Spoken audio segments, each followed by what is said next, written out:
வணக்கம். இன்றைக்கி வைகுண்ட ஏகாதசி. ஆக்சுவலாக இன்றைக்கினா நேற்று நாங்கள் எல்லோரும் கோவிலுக்கு போயிட்டு வந்தோம்.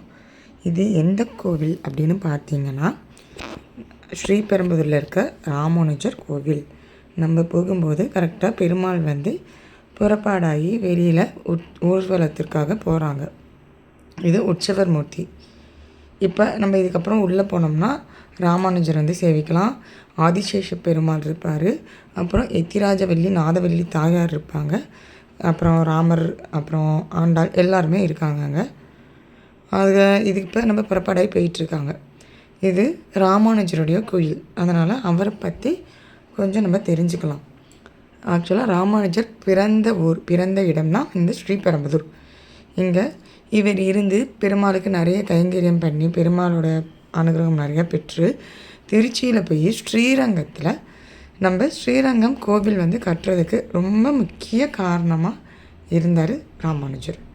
அவரால் தான் அந்த கோவிலே கட்டப்பட்டதுன்னு நம்புகிறாங்க. இவர் இங்கேருந்து போகும்போது இங்கே இருக்க மக்கள் ரொம்ப வருத்தப்பட்டாங்க. நீங்கள் போயிட்டீங்கன்னா உங்கள் நினைவாக எங்களுக்கு என்ன இருக்கும், எங்களுக்கு எப்படி நாங்கள் உங்களை பார்க்குறது அப்படின்னு கேட்குறப்ப, இவர் நான் இருக்கும்போதே என்ன மாதிரியே ஒரு சிலை உருவத்தை செஞ்சுக்கலாம் அப்படின்னு சொல்லி அவரே செஞ்சதாக சொல்கிறாங்க. அவரே அவரோட கையால் அந்த சிலைகளை தொட்டு தழுவியதாக சொல்கிறாங்க. அதுக்கப்புறம் அவர் அதை செஞ்சு கொடுத்துட்டு இங்கேருந்து ஸ்ரீரங்கம் கிளம்பி போய் அங்கே பெருமாளுக்கு நிறைய சேவை ஆற்றுறாருங்க. ஸ்ரீரங்கத்தில் கட்டுறதுக்கு நிறைய உதவி பண்ணுறாரு. பெருமாளை பற்றி நிறைய பேத்துக்கு சொல்கிறாரு. அப்புறம் அவருடைய இறுதி காலத்தில் அவர் ஜீவ சமாதி அடையும் போது அவரை அவரோட பார்த்திங்கன்னா அந்த பூத உடல் அந்த புதைச்ச இடத்துலேருந்து ஒரு எப்படி சொல்கிறது, அப்படியே உயிரோடு இருக்க உடம்பு எப்படி வெளில இருக்கும் அதேமாரி தானாக உடம்பு மட்டும் மேலே வந்துருச்சுங்க. அந்த உடம்புக்கு ரத்தம் சாதம் எப்படி இருக்குமோ அதே மாதிரி தாங்க இருக்கும். சொல்லப்போனால் அது ஒரு உண்மையான உடம்பு. இப்போ வரைக்கும் அது ஸ்ரீரங்கத்தில் பத்திரமாக பாதுகாக்கப்பட்டு வருது. அந்த காலத்தில் எகிப்தில் மம்மியெல்லாம் எப்படி இருக்குமோ அதை விட இவங்க அட்வான்ஸாக பாதுகாத்துட்டு வராங்கங்க. இப்போ ஒரு வருஷத்துக்கு ஒரு தடவையோ 6 மாதத்துக்கு ஒரு முறையோ பல லட்சங்கள் செலவு பண்ணி பச்சை கற்பூரம் சாத்துறாங்கங்க. அந்த ராமானுஜருக்கு பார்த்திங்கன்னா அது மட்டும்தாங்க பண்ண முடியும். பால் அபிஷேகமோ பன்னீரோ தண்ணீரோ எதுவும் கிடையாது. ஏன்னா அது உடம்பு இல்லையா, நம்மள மாரி ஒரு ஸ்கின் உள்ள உடம்பு, அதனால் வீணாயிரும்னு சொல்லி பச்சை கற்பூரம் மட்டுமே ஒரு முக்கியமான திருநாள் அப்போல்லாம் சாத்துவாங்க. அந்த சன்னதிக்கு நீங்கள் போனாலே அப்படியே பச்சை கற்பூரம் மனம் அப்படி இருக்குங்க. கண்டிப்பாக நீங்கள் ஸ்ரீரங்கத்துக்கு போனால் போய் பாருங்கள். பெருமாள் சன்னதிக்கு போகிறதுக்கு வலது பக்கமே முன்னாடியே இருக்காருங்க. கண்டிப்பாக தரிசனம் பண்ணிக்கோங்க.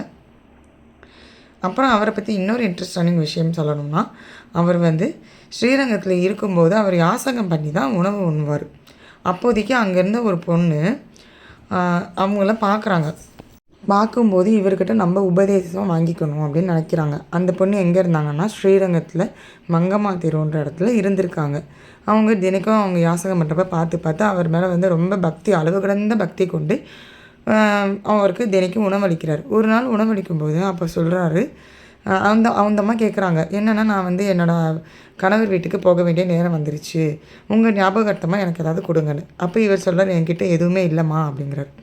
அப்புறம் அந்த பொண்ணு, உங்களுடைய பாதுகைகள் எனக்கு கொடுங்க அப்படிங்கிற. சரின்னு அவர் காலில் போட்டிருந்த அந்த பாதுகைகளை கலட்டி தராரு. அதுக்கப்புறம் அந்த பொண்ணு அதை எடுத்துகிட்டு போய் அவங்க கணவர் வீட்டில் வச்சு அதை தினைக்கும் வழிபடுறாங்கங்க.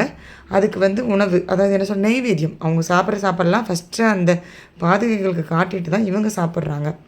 அதுக்கப்புறமேட்டும் ஒரு நாள் அவங்களோட மாமியார் பார்த்துட்றாங்க. இதை பார்த்துட்டு என்னன்னு போய் அவங்கள்ட்ட மருமகள்கிட்ட விசாரிக்கும்போது அங்கே பாம்பு இருக்குங்க. அந்த பாதுகைக்கு பாதுகாவலனாக இருக்குது.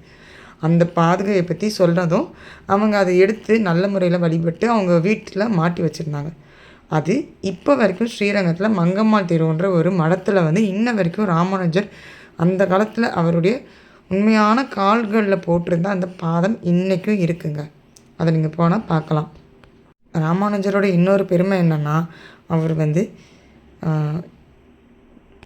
யமுனாச்சாரியார்ன்ற ஒரு குருகிட்ட போயிட்டு அப்படின்னா முக்தி தரக்கூடிய, மோட்சம் அளிக்கக்கூடிய அந்த மந்திரத்தை கற்றுக்கணுன்றதுக்காக போகிறாருங்க. தினைக்கும் அவர் வீட்டுக்கு போகிறாரு. போய் அவர் வீட்டு கதவை ஒவ்வொரு நாளும் இவர் தட்டுறாரு.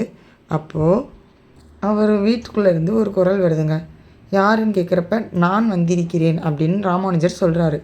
அப்போ உள்ளேருந்து ஒரு குரல் மட்டும் தாங்க வருது, இன்று போய் நாளை வான்னு மட்டும் தான் சொல்கிறாங்க. இப்படியா ஒவ்வொரு நாளும் வராரு, குரல் மட்டும் வருது.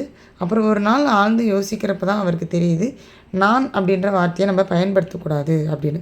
அடுத்த நாள் போய் கேட்குறாரு, அடியேன் ராமானுஜதாசன் வந்திருக்கிறேன் அப்படிங்கிறப்ப தான் அந்த வீட்டு கதவு திறக்கப்படுது.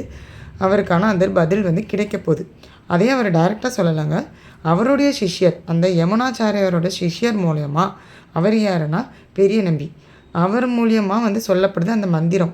அந்த மந்திரத்தை ராமானுஜருக்கு சொல்லும் பொழுதே அவர் என்ன சொல்கிறாரு, இதை நீங்கள் வெளி உலகத்துக்கு யாருக்குமே சொல்லக்கூடாது, மீறி சொன்னால் உங்கள் தலை வெடிச்சிடும், தலை வெடிச்சிரும்னு சொல்கிறாங்கங்க.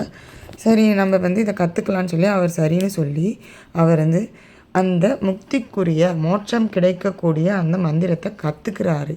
கற்றுக்கிட்ட உடனே கொஞ்சம் கூட யோசிக்காமல் அந்த திருக்கோஷ்டியூர்ன்ற அந்த கோவிலுடைய கோபுரம்ங்க, திருக்கோஷ்டியூர் கோவில் கோபுரத்து மேலே ஏறி நின்று ஊருக்கே கேட்குற மாதிரி அந்த மந்திரத்தை சொல்கிறாருங்க.